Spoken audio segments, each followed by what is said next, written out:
اگر آپ چاہتے ہیں کہ آپ کی روزی میں برکت ہو تو درود پاک پڑھیے.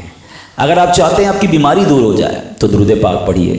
آپ چاہتے ہیں ذلت سے بچے رہیں اور عزت میں اضافہ ہو جائے، درود پاک پڑھیے. آپ چاہتے ہیں مشکلیں آسان ہو جائیں، برڈن ریلیز ہو جائے، پریشانی دور ہو جائے تو درود پاک پڑھیے.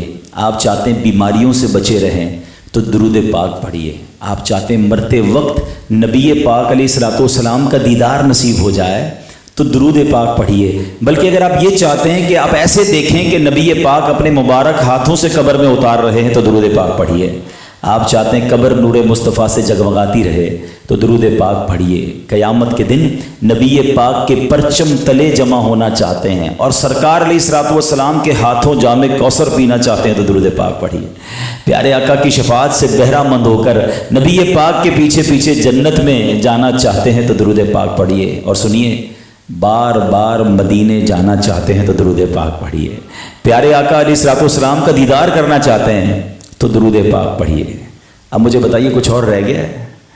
ایک مسلمان کے لیے جو کچھ اسے چاہیے، what ever he need in his life اور ان ہیئر آفٹر، زندگی اچھی گزرے، عزت والی گزرے، پریشانیوں سے بچ کر گزرے، روزی میں برکت ہو، کلمے والی موت، نبی پاک کا دیدار، اور پھر آقا جنت میں ساتھ لے جائیں، جب تک جیوں بار بار مدینے جاؤں. اور رہ کیا گیا ہے؟